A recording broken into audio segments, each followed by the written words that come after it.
ეს ვიდეო არის სილაბუსის აღწერილობა, ანუ ეს არის რის მიხედვითაც უნდა გაკეთდეს სილაბუსი იმის აღწერილობა და პირველ რიგში მოგცემს იმის საშუალებას შეფასდეს რამდენად შეიძლება სტუდენტები თავისი ცოდნით, მინიმალური კომპეტენციებით ამ საკითხების შესწავლით. აქ ძირითადად ჩამოთვლილია 10 საკითხი, რომელიც კიდევ ერთხელ ვიძახი, არ არის ერთი-ერთი სილაბუსში რა დასახელებებიც უნდა იყოს ის საკითხები, თუმცა ზოგადად მოკლედ აღწერ თითოეულ მათგანს რას შეეხება. სასურველია თუ თქვენთან უნივერსიტეტში მათემატიკის კურსს ვინც კითხულობს ისინი ნახავენ, რის შედეგადაც მათ იციან უშუალოდ რა ცოდნა რა სიღრმეებში აქვთ. რა სიღრმისეული ცოდნა აქვთ თითოეული ამ საკითხისადმი. ზოგადი საკითხები, ეს სიგნალის ცნება ზოგადად და მათი კლასიფიკაციები, რა ტიპის სიგნალები არსებობს, ეს ზოგადად კარგია. მიცოდეს სტუდენტებმა სიგნალის ტიპები, სიგნალის პარამეტრები, ანალოგური სიგნალი, რას წარმოადგენს დისკრეტული სიგნალი, რას წარმოადგენს სიგნალის მახასიათებლები, რა არის, რომელსაც ჩვენ როცა დავიწყებთ, თუ დავიწყებთ, რა თქმა უნდა,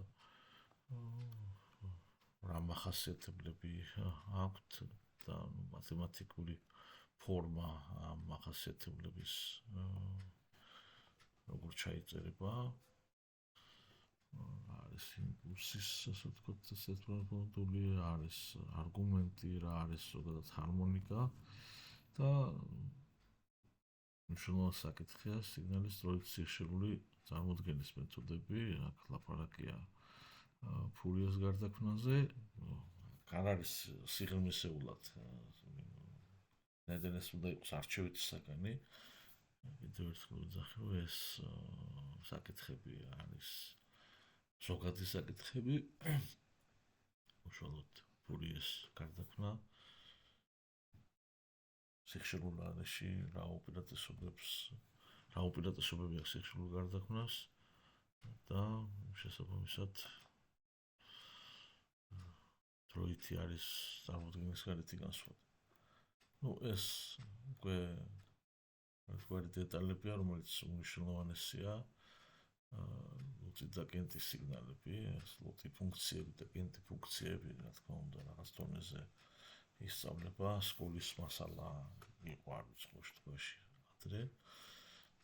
პერიოდული სიგნალების ცნებაც ჩანს კარგად ისე მათემატიკური ფორმა მნიშვნელოვანია აი ამ საკითხის ამ დონეზე ცოდნა კიდევ ერთხელ ვიძახი, ეს არ არის რთული, ასე ვთქვათ, ჩანაწერები, რომ სტუდენტებმა ვერ გაიგონ. შესაბამისად, ესეც მნიშვნელოვანი საკითხია ზოგადად ამ, ასე ვთქვათ, საგნისთვის. სიგნალების დამუშავებაზე და განმარტებები გაკეთდეს ანალოგური სიგნალების დამუშავება რა არის, ციფრული სიგნალების დამუშავება რა არის, ანალოგური სიგნალები ძირითადად სქემატექნიკაზეა საუბარი, როდესაც ჩვენ ლაპარაკობთ სტანდარტულ ფილტრებზე, აქტიურზე და პასიურზე მნიშვნელობა არ აქვს და რაღაც მაგალითებს ვანახებთ. შესაბამისად, აქ ასეთი მოკლე განმარტება არის აუცილებელი, რომ ერთგვარად აქ დაიწყონ გარჩევა ანალოგური სიგნალების დამუშავებასა და ციფრული სიგნალების დამუშავებას შორის რა განსხვავებაა. ვინაიდან ციფრული სიგნალების დამუშავებაზე ფოკუსირდებით, აქ ასე ვთქვათ, უფრო დეტალებში შევეხებით დისკრეტულ კონვოლუციას, რის პრინციპში ეს საგანი იწყება, აქ ფორმულა, რომელიც უმარტივესია, ერთგვარად რთულად ჩანს ხოლმე თავიდან, თუმცა MATLAB-ში ძალიან მარტივად კეთდება ყველაფერი. MATLAB-ში სინტაქსს როგორც კი ისწავლიან და ამას ვასწავლით, პრობლემოდ ძალიან თვალნათლივი ჩანს, თვალნათლივი ხდება მისი მათემატიკური ფორმაც და ხელით გამოთვლად ძალიან საინტერესო და ძალიან მოწონთ სტუდენტებს. ხო. უშუალოდ მეორე საკითხი რაც არის, ეს არის დისკრეტული სიგნალები და სისტემები, აქაც კაცრი მათემატიკური განსაზღვრებები არსებობს, უშუალოდ მიმდევრული დისკრეტული მიმდევრობის წარმოქმნის მათემატიკური ფორმა, ეგრეთ წოდებული ჰევისაიდის და დირაკის ფუნქციები, აქ დამავიწყოთ დირაკის ფუნქცია, რომ არის unit sample, დისკრეტული ფორმა, unit step-ი არის ჰევისაიდის ფუნქციის დისკრეტული ფორმა, თვითონ უშუალოდ LTI სისტემა და მისი აქ აღარ დავწერე დეტალები, მაგრამ ძალიან მარტივია ის ასე ვთქვათ აუცილებელი მოთხოვნები დისკრეტული სისტემის, ანუ LTI წრფივი სისტემების არის. აქ ერთ-ერთ თვისებებზეა საუბარი, რომელიც აგრეთვე მარტივია. ზოგადად ციფრული სისტემა ძალიან მარტივია, თუ რა თქმა უნდა თქვენი მათემატიკური ცოდნა გვიწყობს ამის შეხედვას. წრფივი მოდული კოეფიციენტების სხვაობითი განტოლებები, ეს არ არის დიფერენციალური განტოლება, დიფერენციალური განტოლება continuous time სისტემებშია, დისკრეტულ სისტემებს თუ ლაპარაკობთ, იქ რა თქმა უნდა არის სხვაობითი განტოლებები. Difference equation ქვია ამას. შესაბამისად, ეს არის მისი ძირითადი ფორმულა. ხო, ეს არის ყველაზე მარტივესი უკავშირიანი შემთხვევა და ეს არის მისი, ასე ვთქვათ, წარმოქმნის მეთოდი. რაც ეხლა ჩვენ რთულ ვინაიდან ეს არჩევით საკენე კიდევ ერთხელ ვიძახი, ჩვენ რამოდენიმე ვარიანტს განვიხილავთ, იქ ვერ არის ეგრეთ წოდებული FIR და IIR სტრუქტურა, რომელიც უსასრულო და სასრულო იმპულსურ ასე ვთქვათ, მახასიათებელს ნიშნავს ფილტრებისა, მის ზოგადი განმარტებები იქნება. მე MATLAB-ში ძალიან ზოგადად რამოდენიმე მოდელს გავაკეთებთ ფილტრაციის და პრინციპში მეტი აქსესმოები არ არის საჭირო. ხო, შემდეგი საკითხი არის დისკრეტული სიგნალების სიჩულის წარმოქმნის მეთოდი, უმნიშვნელოვანესი საკითხია ზოგადად არის არა მარტო ციფრული სიგნალების დამუშავების საკითხებში მნიშვნელოვანი არის ზოგადად ინჟინერებისთვის, რომლებიც უშუალოდ სხვადასხვა მიმართულებით შეიძლება წავიდნენ. აქ ცოტა შევეცდებით, რომ რაღაც დონეზე ფურის გარდაქმნები, პირდაპირ და ირები გარდაქმნები რაღაც დონეზე დეტალებში გავარჩიოთ და რაღაც საკითხები სერიოზულად ვისწავლოთ.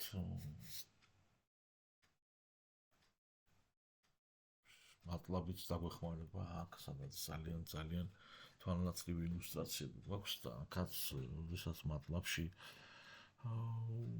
უახდენენ ტრანსფორმაციებს, ნახავენ, ასე ვთქვათ, ზოგიერთი ინტეგრებადი თუ არაინტეგრებადი ფუნქციის, ასე ვთქვათ, ფურიერ გარდაქმნა როგორ შეიძლება, ანუ მისი გრაფიკული გამოსახულება როგორ იქნება, მეორე ვიდეოში რამოდენიმე მაგალითს ჩავავდებ MATLAB-ი როგორ იქცევა ამ შემთხვევაში და პრინციპში აქაც ხა რაღაც ძალიან დიდ სიღრმეებში არ წავედი, იმიტომ რომ ვითხოვს ძალიან დიდ დროს და ძალიან დიდ ენერგიას. და მე მოსაწყენი რჩება სტუდენტებისთვის თუ უშუალოდ რაღაც ისი არჩევანი არ არის ამ საკითხში. წესით ეს კემბრიჯშიც და MIT-შიც და ვიცი კიდევ სხვა წამყვან უნივერსიტეტებში 2 წელიწადი ისწავლება, ანუ 4 სემესტრად არის გაყოფილი სირთულის გამო, ანუ რო აიღოთ ყველა კლასიკური წიგნი 12 თავია და ნუ დაახლოებით 1200 პროცენტია თავისი, ასე ვთქვათ, პრაქტიკულებით, იქ მატლაბით პრინციპში ჩვენ ვლაპარაკობთ ვარ შესავლებს. აქ კიდევ ფურიე პირდაპირ გუგარდაქმნები ერთგვარად კიდევ რაღაც დონეზე დეტალებში განიხილება ეგრეთ წოდებული მისი სიმეტრიები, მისი ასე ვთქვათ თვისებები, შეუღლებული სიმეტრიები და აქაც კიდევ გამოვიდები მატლაბი ძალიან ბევრი საშუალებას იძლევა და ძალიან საინტერესო არის ეს სტუდენტების. თუმცა კიდევ ერთხელ ვეძახი, რომ ეს არ უნდა იყოს რაღაცა ძალიან დიდი დრო არ უნდა დაეწყოს ამაზე, იმიტომ რომ შემდეგი საკითხები, ანუ რაღაც საკითხები რო გაირკვევა, მატლაბით ისი გაკეთება შეიძლება, აი შემდგომი საკითხები არის ძალიან რთული და ტიპური სქემა გაკეთდეს, მე ჩაიკვირთოს სიმულინგში, სიმულინგიდან მთელი პროცედურებია და ეს მოითხოვს მატლაბის კიდევ უფრო სიღრმის ელოცებას, რაც მე როგორც ვხდები აქ არ არის მოთხოვნა. პირდაპირ და უკუზ გარდაქმნების, Z გარდაქმნაც ერთ-ერთი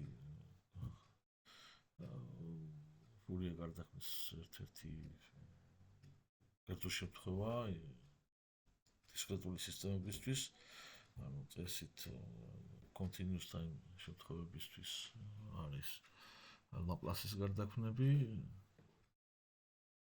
continuous time Fourier transform შემთხვევაში და discrete time DTFT შემთხვევაში არის Z გარდაქმნა, აქ უშუალოდ ჩანს კარგად ეს არის ერთეულოვანი წრის შემთხვევაში ლაპლასისგან განსხვავებით, იქ არის S პლეინი, აქ Z პლეინია და შესაბამისად აქ რა უპირატესობები აქვს Fourier transform-ისგან განსხვავებით, ანუ იქ არის არაკრებად მიმდევრობებზე, არაინტეგრირებად ფუნქციებზე საუბრები და Z transform-ი რა უპირატესობები აქვს Z transform-ს აქ ძალიან მართლაც აქ რამოდენიმე შემთხვევა სასურველია, მე ამას დავაფორმატებ PDF ფაილში და სასურველია თუ ამას ანახებთ ისეთ სპეციალისტს, რომელსაც რა თქმა უნდა ცოტა აქვს სტუდენტების ასე ვთქვათ სიღრმისეული ცოდნის, ანუ რა დონეზე აქვს სტუდენტებს ამ ყველაფერს აღქვის საშუალება. ხო. Z transform-ზე პრინციპში ძირად არ გავჩერდებით წმინდა თეორიულ ნაწილში, გაცილებით საინტერესოა MATLAB-ი და MATLAB-ში ჩვენ ძალიან ბევრი მაგალითები აი ასეთი ერთეულოვანი წრის შემთხვევაში ძალიან ბევრი თვითონ რა წიგნსაც ვაპირებ, რომელიც წიგნის გამოგონები იქ არის ძალიან ბევრი მაგალითები და შესაბამისად იქ ამოხსნის მეთოდებიც გვაქვს და ერთგვარად საინტერესოს გავხდით ნაწილსაც, რომელიც ითვლება ზოგადად ციფრული სისტემების ერთ-ერთ მნიშვნელოვანეს საკითხად. ხო, შეეხება დისკრეტიზაციის ამ სემპლინგის პროცესს, სემპლინგის საკითხს, აქაც ერთგვარად თეორიულ საკითხებს შევეხმებით რაღაცა დონეზე, ანუ რაღაცა სიგნალების გათვალისწინებით, ცოტა ესეთი რთული საკითხია. ერთ-ერთი მნიშვნელოვანი საკითხია შენონ-ნაიკვist კოტელნიკოვის თეორემა, თუმცა ესეთი განსაკუთრებული რომ რაღაც სტუდენტებისთვის დაუძლეველი იყოს, რა თქმა უნდა ეს ასე არ არის. ხო, თეორიული საკითხები როგორც კი დასრულდება, აქაც MATLAB-ში შეგვიძლია ერთგვარი სიმულინგის გამოყენებით ერთგვარი სიმულაციები გავაკეთოთ, დავიღოთ რაღაცა ანალოგური სიგნალი, რაც უშუალოდ MATLAB-ში წერია, მოვახდინოთ მისი ციფრული დამუშავება, ანუ სემპლინგი, მერე რაღაცა манипуляციები, ფილტრაციაც შეგვიძლია, მერე რეკონსტრუქცია, აი ნახოთ ეს პროცესი და კაც რომ ეს საინტერესო თემა იქნება ამის იქით, ასე ვთქვათ, სტუდენტებისთვის, იმიტომ რომ ამის იქით არის ძალიან რთული პროცესი, რომელიც სხვა ტიპის წიგნებით ისწავლება, სხვა ტიპის უკვე ელემენტური ბაზა უნდა იყოს, სპეციალური დეველოპმენტ კიტებია, რომელზეც, ასე ვთქვათ, უნდა ჩატარდეს უშუალოდ ექსპერიმენტები, MATLAB-ს აღარ შეუძლია რთული პროცესების აღწერა, ამიტომ საკმარისი იქნება, რომ აი შენ ნაიკვის კოტელნიკოვის თეორემა ზოგადად გაიგონ და მარტივი სემპლინგი და რეკონსტრუქცია რო გააკეთონ, სულად საკმარისი იქნება. ხო, ესაც შეეხება უკვე აი ამ ყველაფრის რაც ცოდნას მიიღებენ, ეს არის პირველი სემესტრის დასასრული. მარტივესი კოდირების და დეკოდირების მეთოდები, TDM PCF სტრუქტურაზეა საუბარი, აქ ხა ნახე ზუსტად მომენტისთვის კონკრეტული სქემები, კონკრეტული ასე ვთქვათ გადაწყვეტილებები, თუმცა აქაც MATLAB-ში რაღაც პროცესი შესაძლებელია, ბაბიტიანი კოდირება რაღაც დონეზე გავაკეთოთ. დისკრეტიზაციის პროცესიც თანაბარი და ხო, MATLAB-შიც ასე ვთქვათ, მოვახდენთ ამის რეალიზებას. ხო, გამოცდის საკითხი არ ვიცი თუ დაადასტურებთ ამას, რომ ეს არ არის რთული, მაშინ სილაბუსის გაკეთებას აზრი აქვს და შემდგომ ასე ვთქვათ, საგამოცდო საკითხებისაც ის მიხედვითაც შუალედური გამოცდა უნდა გაკეთდეს, ქვიზები უნდა გაკეთდეს, რომელიც MATLAB-ში იქნება სულ, ეს არ იქნება რომ რაღაც დაждენ და ინტეგრალი გამოიყვანო. მაგალითად, ქვიზი იქნება ესეთი, რომ დისკრეტული სისტემის, ანუ LTI სისტემისთვის უნდა იყოს რაღაც მიმდევრობა, LTI სისტემა უნდა შეარჩიონ ისეთი, რომელსაც ასე ვთქვათ, რაღაცა ნაკადს მიაწვდიან და შესაბამისად მიიღებენ რაღაც შედეგს და ამის რეალიზება იქნება MATLAB-ში. ხო, ან რაღაც მარტივი გამოსათვლელი რაღაცები რაც იქნება. ეს არ იქნება რაღაც წანჯვა და წამება როგორც სხვა მნიშვნელოვანი საგნებისთვის არის. დიდი მადლობა ვიდეოებს იმისი, რა ქვია, MATLAB-ის რეალიზაციებისას ხვალ გადავიღეთ, ხვალ გამოვიგზავნეთ.